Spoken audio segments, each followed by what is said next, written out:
Agatha?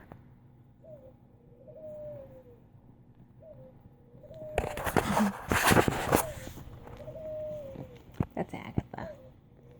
She's being my buddy. She's being my little buddy. Good evening, YouTube. So, I had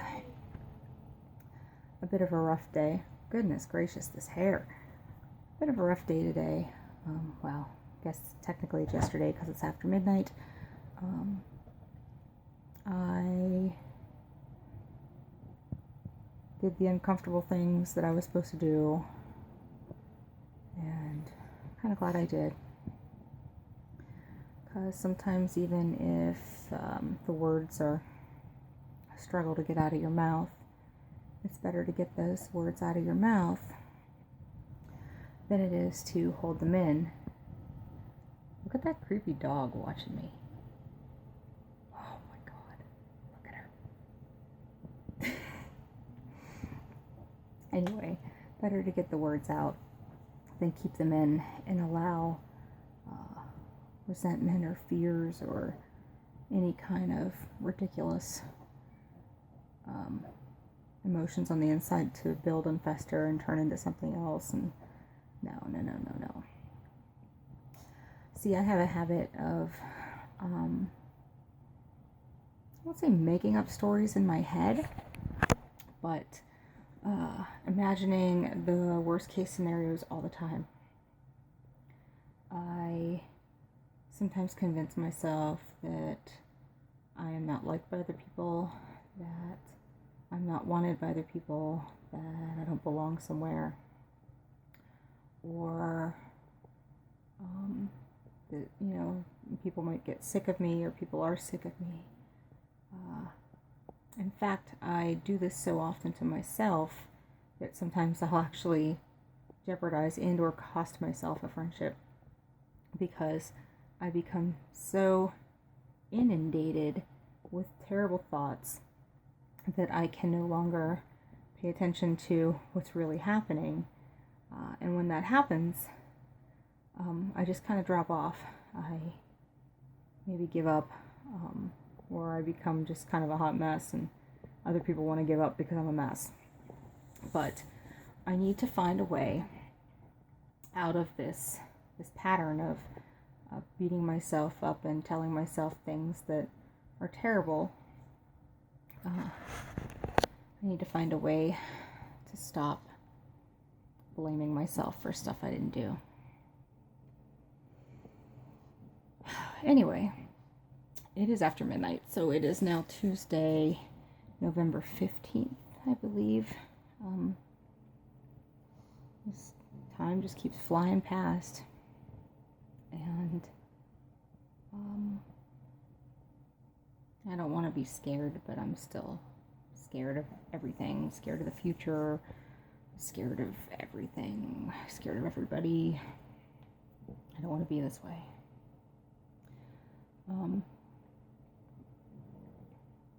I'm hanging in there, though. I'm still here.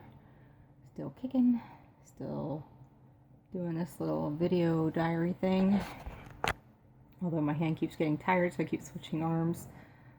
As you can see, I am definitely worn out, a little bit pale,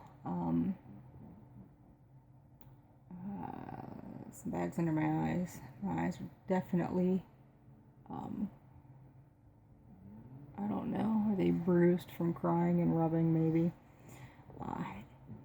Today was just rough, man. I really felt awful on the inside. See, I did not have a normal childhood like other people have. And my parents ended up divorcing when I was maybe 11. That's not a bad enough age, just being 11, but then dealing with a divorce, which I was actually happy that it happened, because the fighting and the violence got so strong that I just wanted one of them to die. because I couldn't take it anymore. But so they divorced, and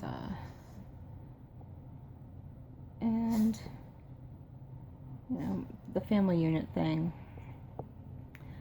I always thought that because I didn't have a normal childhood that I could maybe give my kids one. And I didn't plan to be a mom. That wasn't in my plans at all. But it happened. I accept that it happened. And I wanted to do the best I could at it. I wanted to be the best mom I could be. And that's just the way I roll. Like, if I'm going to do something, I better do it well.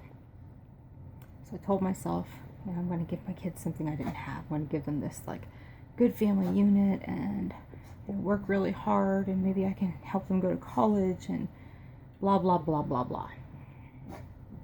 Well, it didn't work out with her dad. Ended pretty miserably. And didn't have a place to stay for a while.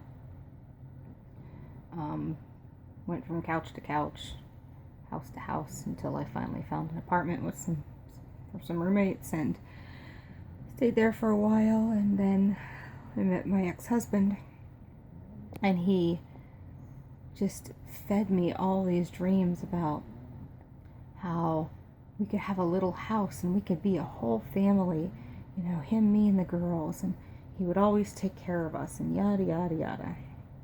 And he spoon-fed it to me, and I believed every word of it.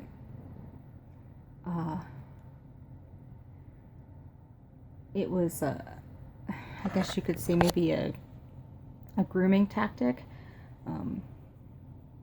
A lot of times a narcissist might win people over by telling them, the things they want to hear.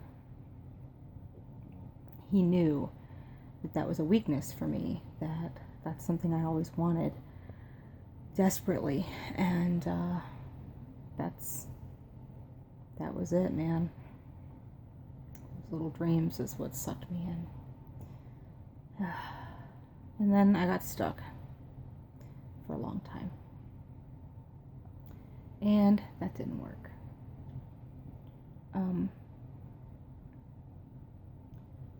The relationship with my ex-husband was very strained. He drank a lot, and he would blame me for it because he was unhappy. And it was my fault he was unhappy, so it was my fault that he drank. And when he drank, he made terrible mistakes, and he hurt people. But see, since it was my fault that he wasn't happy, and it was my fault that he drank, it became my fault that he did these terrible things. And sadly enough, I believed it was my fault. In 2013, we were having a rough patch, and he came over because he was staying with his mom's for a bit, and he started drinking.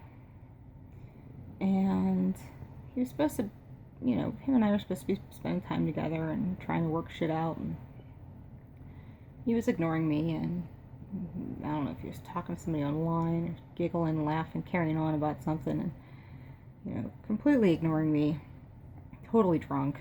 And I told him that he was acting like his father. He didn't like that.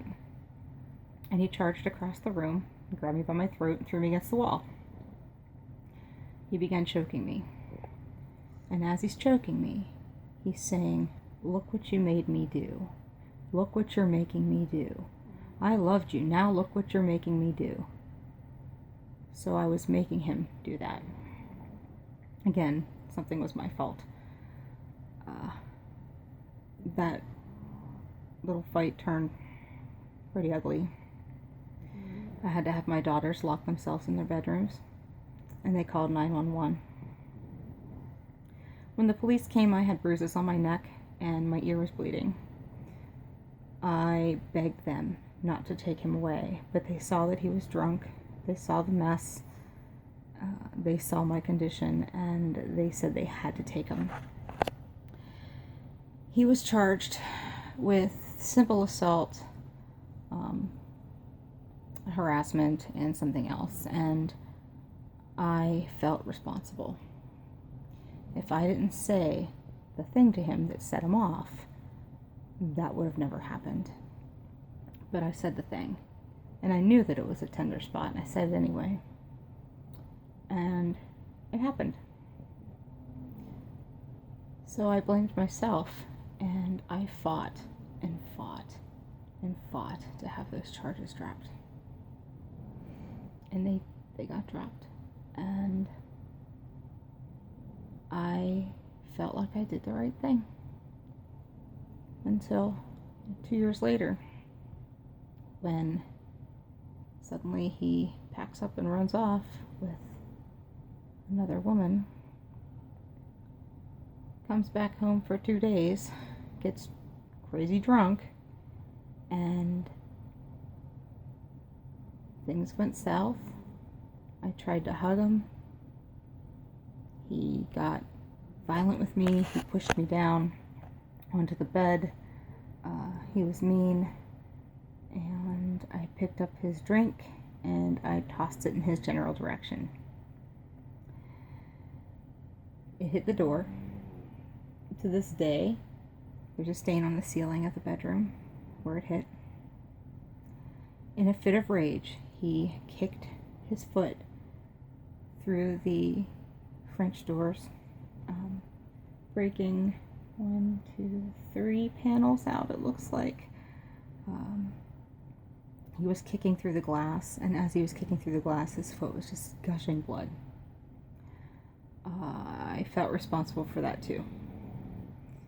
So he's bleeding everywhere, and he's drunk, and he wants the keys to leave, and I don't want to give him the keys because he's drunk, and I cared. He called his girlfriend because apparently I was too mean to take him to the hospital. In the meantime, I had called for an ambulance because I didn't want to see him suffer, and he refused to get in a car with me. He doesn't remember that he refused to get in the car with me. He turned it around to say that he was scared and bleeding and I did nothing to help him. That night when he left, before he kicked out the window, the French doors, he said to me that he never loved me, that he was here because it was convenient, and the only reason he stayed after the assault was so that I would drop the charges. My whole entire life, how many years that I was told I'd have this, perfect little family, all that time, it was 100% a lie. I was a convenience at the time. That's it. I was a convenience.